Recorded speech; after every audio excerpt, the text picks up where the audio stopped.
The Sharp, 14th of 10th, 1961. Bolton 12/6/63. Think about it. Rob Armitage, 2nd of October 1962. Graham Oliver, 6th of July 1952. Andy Barber, 5th of August 1969. Kev Oates, 1/1/63. Chris Godgerman is 24th, 5th, 64.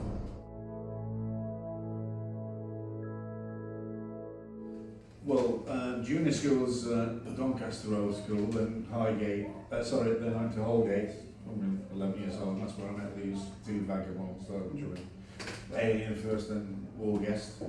They were my formative times, those two schools. College Road School, the next branch. My music teacher said in my report, Graham shows no interest whatsoever. All I wanted to do is sing she shanties. Because I was interested in Rolling Stones. So, but I was top of the class. When I finally left school, I got my act together because I was bottom of the class to start with the first beginning of the 4 years. And when I left at 15, I was bottom in maths but top in everything else, so I were overall top.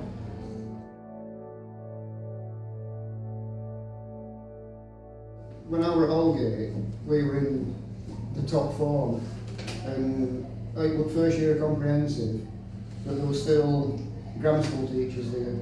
You'll appreciate that. And so it were always you A boys, you are the doctors, the lawyers, you are the future, blah blah blah. And that were always pushed on you by teachers. And to a degree I rebelled against that because a lot of the kids who I knew were going to go on to university with no hopes to a degree. That they were going to go on and suppose they have these fabulous careers when there's no chance whatsoever. And in all honesty, all I wanted to do was go out, get a job, earn some money to buy stuff for a band. I went to Willgarth High School at Ramthorpe, and all I remember about careers there, they took us down Ramthorpe pit one day, that was the first part of it, and then we got all the lads in all on another day in the afternoon and showed us how to put one of these emergency respirators on. And that was the careers. So there was actually a kid at school with me, I'll name him, called Kev Heath, and he used to be Lunsford Cricket at running. So they got him all sorted out with a place at Carnegie at Leeds. All to do a run really, just write his name on top of a piece of paper every day. And he came back and he said, I can't do it because my dad's got me a job at Pit. And he used to beat Lunsford Cricket. And I went down that once and I swore to myself that I'd never go down again. I got to the bottom and it's all painted white. I thought, it's not for this. Yeah. I can handle this. And they put us on padding, I saw them girders a bent and you get into our space and I thought, I can never work here.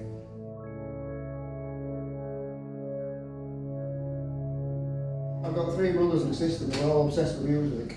I mean, I step out something like 6,000 records. It's all a John Peel, your brother. Unbelievable collection. He just has this incredible collection of singles and albums, everything. And I was just immersed in it from day dot. My eldest brother, in 60s, he got a record player. He got first copy of Beatles' White Album in Barnsley. And I used to start off a junior school to play this record at home. So it's been with me all the years. The one thing I put out, I always wanted to be a bass player, funnily enough. And the one thing that got me into wanting to play guitar was, it were Elton John were on Top of Pops. And I saw David Johnson in Flying V doing Saturday Night Song After Fighting for that. And I thought, yeah, I'm going to do that. And that was the first time I wanted to play guitar. We also had music in family. Not just listening to it, but it was all classical, quite strange, like living in this working class house, but classical music. I used to go to whistle my way through all the time when we party piece again. And middle school, all I can remember doing at middle school, we used to sing all the time, just get us all in all. We used to just sing. There's some teachers not better to do like getting it all and sing. And the first time when I started, you know what I mean, I used to like listening to the Ramones and stuff first, you know, in the first band, before I went to heavy stuff. There were 3 things in a kind of 3-year time. When I was 11, my big brother took me to see the Rolling Stones at Sheffield City Hall. And I was 70 the other week and they're still playing, which is pretty amazing. Frank White on guitar supporting with Dave Berry and the Cruisers. And then I went to see Steve Winwood at Doncaster Gorman, and he got off the organ and made a song called Stevie's Blues, which is a flip side to one of the singles. And he just started playing this amazing blues guitar on the first Stratocaster I'd ever seen. And then a year later I went to see Jimi Hendrix. I bumped off school to go, and that blew my mind as well. 35 years later, I was at his dad's house having an afternoon spent with Jimmy's dad, but that's another story later. Again, we always had music at house. We always bit of country, Cliff Richard, Elvis Presley. Mum and Dad were never Beatles fans, never Stones fans. And even later on in life, my dad became a Stones fan. And I would say I was probably maybe 10, 11 years old. My brother that got me into what I call proper music. And it's something I'm always looking for. That, you know, he showed me the path. The one record, he got me, it was my first album, and he got me it for Christmas. And he actually got me the tour t-shirt, so I went to see this particular band on tour at Sheffield City Hall, where Wheels of Steel, that Grange band. Very initially, back to my granddad, Jack Allen, one-legged drummer from Rising Sun. Seriously, I did watch this like a 19 with Def Leppard. He just blushed the hats off and whacked him. I don't know how he balanced on stool, but he was cool. My dad had like, you know, RAF themes for music and all weird shit. My granddad had Stones and Beatles. It was so fucking cool. He played on his radiogram, sitting on his one leg, got me going. And then when I got a bit older, I like halting charts were basically hot guitar and drums like Faces, Alice Cooper, Nazareth, early 70s, because albums were after our game, you know, and I knew what I liked. If it were rocking, I liked it. And later on I went to school with a guy called Gary Chappell. His older brother worked at Pitt, so he got all Sabbath, Deep Purple, Zeppelin, so when he were after us, we'd go in and get into that. So it was a progression, but I always do that. I like something with some banging drums and some fierce guitars. Yeah. I saw Bowie on Top of Pops doing Starman. That was it.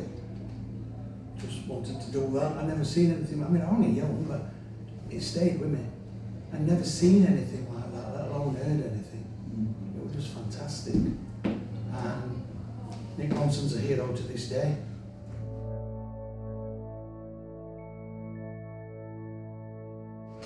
When I was at school, we were fighting on football, so I've got one gang, it's my band, that was it. We had the lucky enough to have a drummer with some lovely pair. We got called it surgeon, that's what it was. This rehearsal space, and we were just in there for hours and obsessively playing Led Zeppelin and Rush to start with. God knows what it sounded like. But we were just completely immersed in it. We'd just play and work stuff out, put a record, work it out, go in. We spend hours and hours in there. It was an obsession. And I went in Nash one day and somebody asked after singing, they said, "You can sing?" I said, "I can't." You know, I said, "You can, because that's all you do all the time. And when you're walking around school, you're singing." They said, "Oh, can't sing." I said, "You can." So that's how I got the first audition for the band. First band called Sob. We was one of the first gigs we did was Dorothy Hyman Centre at Cuddy. And that was 1970. And we called this Sob because we went to see Free about half a dozen times when they were touring in June 1970. We had a little J4 van, and we travelled to Bridlington, Sheffield, Doncaster. And we had an album out called Tons of Sobs, just before Fire and Water. And so we thought that's pretty cool, we'll call ourselves Sob. And then we ended up playing Changes at Barnsley, still has Sob. But we wrote his own songs, because for one, I can't be asked, or I'm not clever enough to learn Smoke on the Water and all these other songs. I've never been good at doing it, I've always been better at writing riffs. And so that's what I did, but I think it's because of my inability to be a good copyist. Paul Quinn, when we teamed up with him, he was a great, he'd been in Pagan Chorus, so he could listen to a song and he could learn it just like by ear, but I weren't that guy, and I never were. So I was more into writing my own riffs.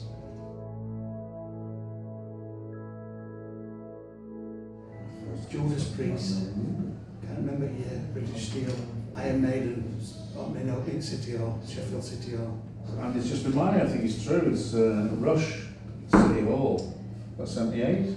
77, February 78, they all the things. I wrote my first American tour with Rush. Oh, great man. Yeah, 1980. But I've got a t-shirt in.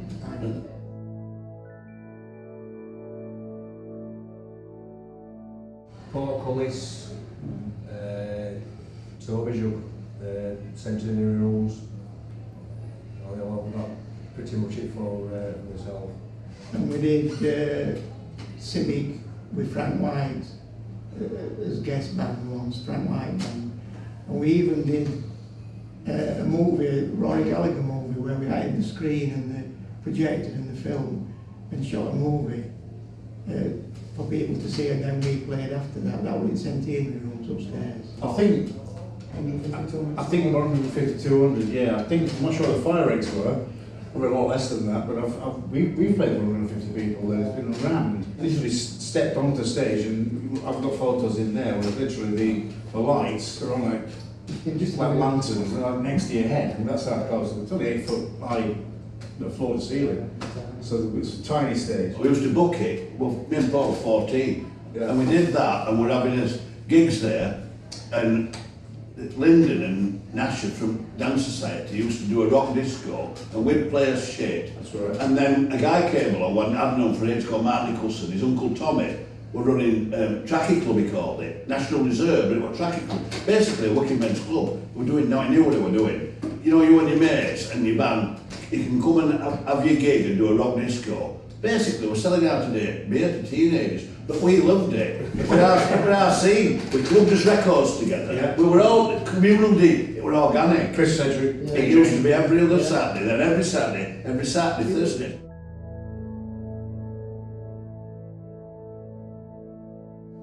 It will led me to the roller coaster because when we first started, we were supporting bands like The Clash, and the Pistols were on like Fort Green. You get us playing in Leeds, and then you get the Pistols playing. But the thing is, we had the energy and the musicianship, whereas a lot of the punk bands didn't have. They had the energy but no musicianship, and you could get away with it in London, but you couldn't get away with it in Barnsley or Leeds or Sheffield. You had to deliver every night, as these lads will tell you. If you weren't good, that was it, you'd be bottled off. Because from Yorkshire we made a metal out of it. For all these bands in Barnsley, but nobody fell out with each other. No, we never did. It was like a bit of a movement, weren't it? You know what I mean?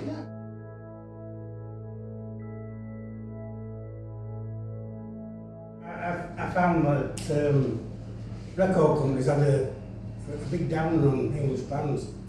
Like, all Americans were coming in. People like invasion kind of one. That's Like Bon Jovi, absolutely true. That. Bon Jovi, Cinderella, Poison, Motley Crue. Were absolute pants. These bands absolutely pants. They were. 2 days ago, there was somebody doing because of this, I actually looked it up. Somebody doing a review of the Baby to Co album, and they said exactly what happened, and I didn't realise it happened. You were trying to be American when you didn't need to be. You just had to stick by your guns like these lads did. Yeah. And get on with it and wait for it all to change again, but we didn't. We all chased this. You're right. Let's be American, let's be American, let's. It was MTV, was Yeah, and it just ruined it. We played Whiskey a Go Go. We did 4 nights, sold out. Our support band was Metallica. And that night, first night, there was a big bang on the dressing room door. Bang, bang, bang. And this band walked in. We're called Motley Crue, and we're a local band, but we weren't even famous then. Our favourite song of all time is Motorcycle Man. You've got to play that, Dubs. And so we were people from Barnsley were inspired in West Coast stuff, which even Metallica, which is I look into West Coast for my inspiration, not Barnsley. You know, it was topsy turvy. It comes kind of through us, that, you know.